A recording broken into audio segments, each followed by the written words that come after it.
അസ്സലാമലൈക്കും. ടേസ്റ്റി പാനിലേക്ക് എല്ലാവർക്കും സ്വാഗതം. ഇന്ന് ഞാനിവിടെ ഇളനീർ പായസത്തിൻ്റെ ഒരു റെസിപ്പി ആയിട്ടാണ് വന്നിട്ടുള്ളത്. അതിനുവേണ്ടി നമുക്ക് ആദ്യം സ്റ്റൗവിൽ ഒരു പാത്രത്തിൽ ഒരു കപ്പ് വെള്ളം ഞാൻ തിളപ്പിക്കാൻ വേണ്ടി വെച്ച് അതിലേക്ക് 10 ഗ്രാം ചൈന ഗ്രാസ് ചേർത്ത് കൊടുത്ത് നന്നായിട്ടൊന്ന് മെൽറ്റാക്കി എടുക്കുക. പെട്ടെന്ന് മെൽറ്റാവാൻ വേണ്ടിയിട്ട് നമുക്കൊന്ന് മൂടി വെച്ചിട്ട് ലോ ഫ്ലെയിമിലിട്ട് വെച്ചാൽ മതി. പെട്ടെന്ന് മെൽറ്റായിട്ട് കിട്ടും. അങ്ങനെ മെൽറ്റായി വന്നതിൻ്റെ ശേഷം അതിലേക്ക് ഞാനിപ്പോൾ ഒരു 1/4 കപ്പ് പഞ്ചസാര ചേർത്ത് കൊടുക്കുന്നുണ്ട്. കാരണം നമ്മളെ ഇളനീരിൻ്റെ വെള്ളത്തിന് അത്യാവശ്യം മധുരമുണ്ട്. അപ്പോൾ മധുരം കുറവാണെങ്കിൽ അതിനനുസരിച്ചിട്ട് നമുക്ക് പഞ്ചസാര കൂട്ടി കൊടുക്കുകയൊക്കെ ചെയ്യാം. അങ്ങനെ ഞാൻ ഒരു 3 ഇളനീരിൻ്റെ വെള്ളമാണ് ഞാൻ ഇതിലേക്ക് ചേർത്ത് കൊടുക്കുന്നത്. എന്നിട്ട് ഇത് നന്നായിട്ടൊന്ന് ജസ്റ്റ് ഒന്ന് ചൂടായാൽ മതി, തിളക്കൊന്നും വേണ്ട. കാരണം നമുക്ക് ഇത് ചൈന ഗ്രാസ് മാത്രം ഒന്ന് മെൽറ്റായിട്ട് കിട്ടിയാൽ മതി.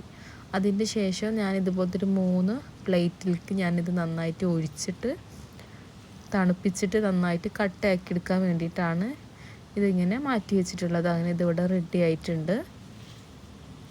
ഇനി നമുക്ക് ഇതിൽ ഈ ഇളനീരിൻ്റെ കാമ്പ് നമുക്കത് മാത്രം മിക്സിയുടെ ജാറിലിട്ടിട്ട് നന്നായിട്ട് നമുക്കിത് അരച്ചെടുക്കാം. എന്നിട്ട് അതൊരു പാത്രത്തിലാക്കിയിട്ട് അത് തണുപ്പിക്കാൻ വേണ്ടിയിട്ട് ഫ്രിഡ്ജിലേക്ക് മാറ്റി വെക്കുക.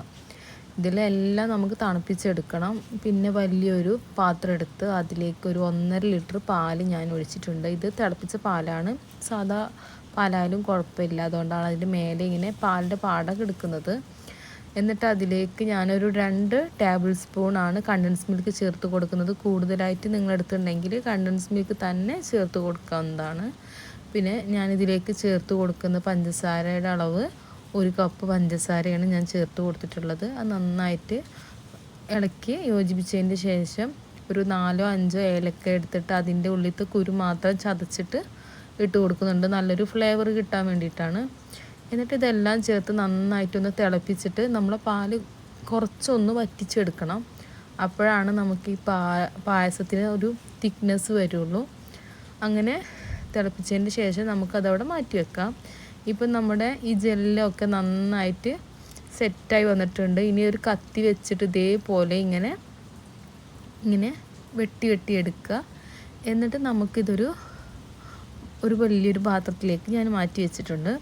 ഇപ്പം നമ്മുടെ പാലൊക്കെ നന്നായിട്ട് ചൂടാറിക്കഴിഞ്ഞ് നല്ല തണുത്ത് വന്നതിൻ്റെ ശേഷം അതിലേക്ക് നമ്മൾ ഈ കൂട്ടി വെച്ചിട്ടുള്ളത് അരച്ച ഇളനീരിൻ്റെ കാമ്പ് അരച്ചതാണ് ഫസ്റ്റ് ഞാൻ ചേർത്ത് കൊടുത്തത്. അത് നന്നായിട്ടൊന്ന് മിക്സ് ആക്കിയതിൻ്റെ ശേഷം നമ്മുടെ ഈ ജെല്ല് ഇളനീരിൻ്റെ വെള്ളത്തിൻ്റെ ആ ജെല്ല് കൂടി ഇതിലേക്ക് കട്ട് ചെയ്തത് ചേർത്ത് കൊടുത്തിട്ട് പതുക്കെ ഒന്ന് ഇളക്കി കൊടുക്കുക. ഓവറായിട്ട് അങ്ങ് ഇളക്കരുത്, അപ്പോൾ ചിലപ്പോൾ അത് ഒന്നാകെ പൊടിഞ്ഞു പോവും. അപ്പോൾ നമുക്കിങ്ങനെ കഴിക്കാൻ കിട്ടില്ല. ഇത് കുടിക്കുന്ന സമയത്ത് ഇങ്ങനെ നമുക്ക് വായിലിങ്ങനെ കടിക്കാൻ കിട്ടും. ഇതിപ്പോൾ ഒരു 10-20 ഗ്ലാസിൻ്റെ മേലായിട്ട് ഉണ്ടാവും.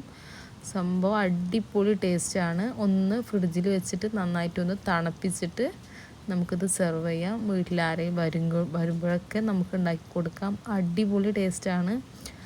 ഇതുവരെ ട്രൈ ചെയ്ത് നോക്കാത്തവരൊന്ന് ട്രൈ ചെയ്ത് നോക്കണം. ഒരുപാട് ഇഷ്ടമാവും. നമ്മുടെ സാധാരണ നമുക്ക് എല്ലാവരും ചെയ്യുന്നതാണ്, പുഡിങ്ങൊക്കെ ഉണ്ടാക്കി കഴിക്കുന്നതാണ്. ഇതൊന്ന് ട്രൈ ചെയ്ത് നോക്കി. അപ്പം ഇനി നിങ്ങൾ ഇളനീർ എപ്പോഴും കിട്ടുകയാണെങ്കിൽ നിങ്ങൾക്ക് ഇതുണ്ടാക്കാനേക്കാരം അത്രക്ക് ടേസ്റ്റ് ഉള്ളതുകൊണ്ടാണ് ഞാൻ പറഞ്ഞിട്ടുള്ളത്. അപ്പോൾ വീഡിയോ ഇഷ്ടമായാൽ ലൈക്ക് ചെയ്യാനും ഷെയർ ചെയ്യാനും കമൻറ്റ് ചെയ്യാനും മറക്കരുത്. സബ്സ്ക്രൈബ് ചെയ്യാതെ ആരെങ്കിലും എൻ്റെ വീഡിയോസ് കാണുന്നുണ്ടെങ്കിൽ പ്ലീസ് ഒന്ന് സബ്സ്ക്രൈബ് ചെയ്യണം.